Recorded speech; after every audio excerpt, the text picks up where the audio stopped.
커다란 나무, 레미크루종 글 그림, 나선이 옮김, 시공 주니어. 돈이 아주 많은 아저씨가 있었습니다.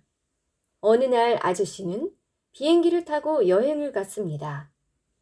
비행기는 구름을 가르며 푸른 벌판 위를 날아가고 있었습니다.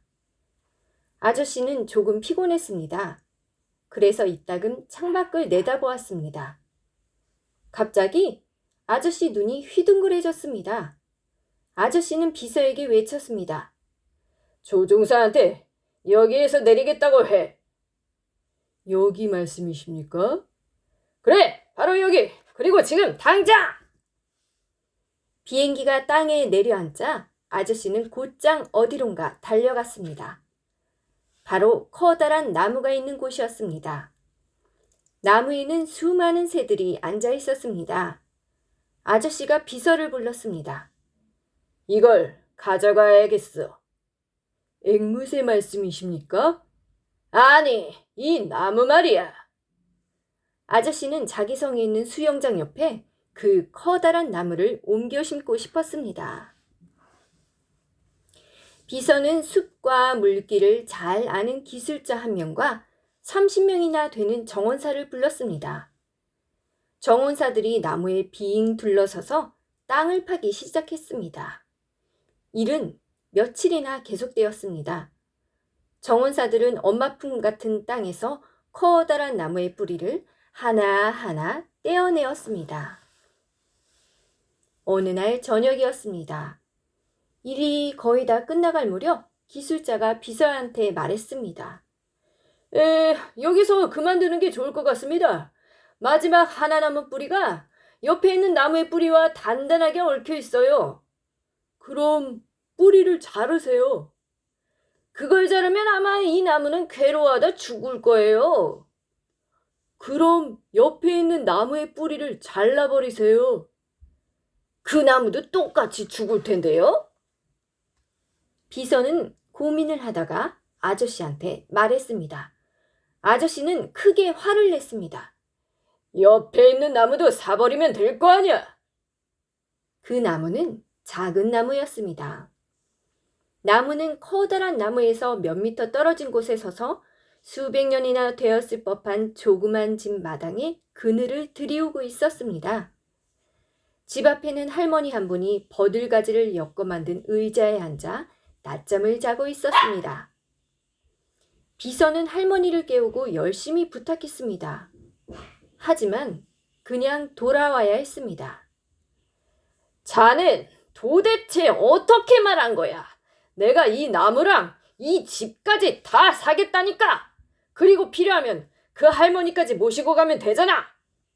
할머니께서 모두 다 싫다고 하십니다. 아저씨는 비서의 뺨을 후려쳤습니다. 내가 직접 가서 얘기해야겠어. 아저씨가 조그만 집에 도착했을 때 의자는 비어있고 문은 닫혀 있었습니다. 아저씨는 문을 두드렸습니다.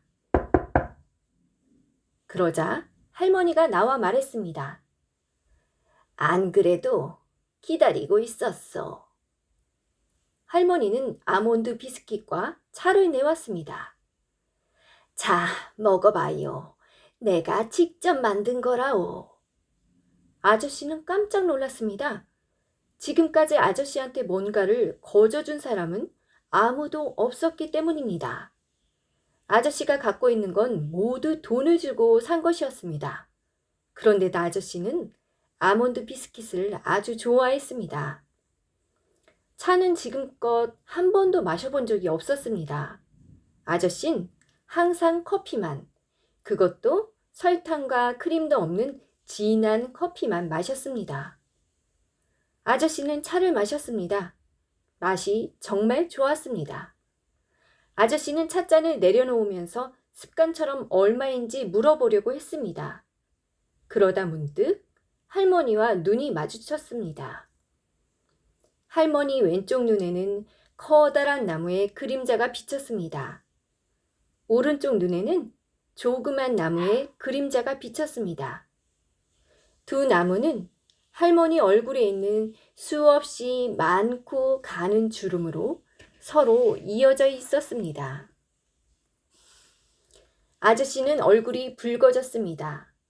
아저씨는 비스킷을 먹으면서 더듬더듬 물었습니다. 얼마, 이렇게 맛있는 과자를 만드는데 얼마나 걸립니까? 난 평생 과자를 만들었다오. 오늘이 마침 내 80번째 생일이군요. 아저씨는 찻잔을 들고 말했습니다. 생신 축하드립니다. 그러고는 지금까지 어느 누구한테도 해본 적이 없는 말을 했습니다. 할머니, 선물을 해드리고 싶은데 뭐가 좋으시겠습니까? 할머니는 삽을 내밀었습니다. 큰 나무의 뿌리를 다시 덮어줘요. 그대로 두면 곧 감기에 걸리고 말게요. 그거면 돼요. 아저씨는 비서한테 말했습니다. 이 사람들에게 품삯을 주고 집으로 돌려보내게. 이제 떠나는 겁니까? 아니, 자네들만 떠나. 난 여기 남겠네. 비행기는 떠났고 아저씨는 남았습니다. 아저씨는 일을 시작했습니다. 뿌리를 하나씩 하나씩 다시 덮어주었습니다. 날마다 그렇게 했습니다. 처음에는 아저씨 휴대전화가 쉬지 않고 울렸습니다. 아저씨는 습관처럼 전화를 받았습니다. 그러다 점점 안 받게 되었고 나중에는 아무 대꾸도 하지 않았습니다. 그러자 전화도 더 이상 울려대지 않았습니다. 아저씨가 목이 마를 즈음이면 할머니는 차를 갖다 주었습니다. 또 배가 고플 땐 먹을 것을 주었습니다. 저녁이 되면 아저씨는 창고에서 잠을 잤습니다. 따뜻한 날의 흙은 단단했습니다. 그러나 가벼웠습니다.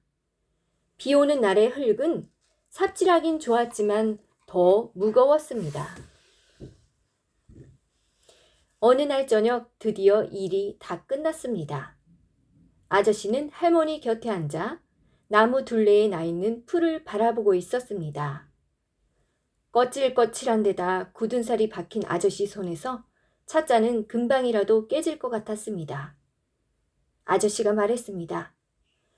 할머니, 이제 다 끝났어요. 딱 1년이 걸렸구려. 생신 축하드립니다. 그러고는 아저씨가 선물을 내밀었습니다.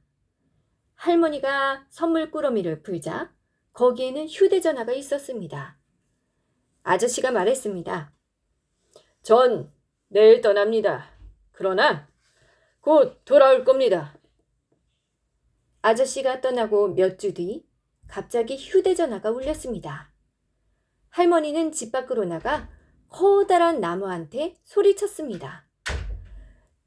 그 부자 아저씨야, 널 바꿔달래.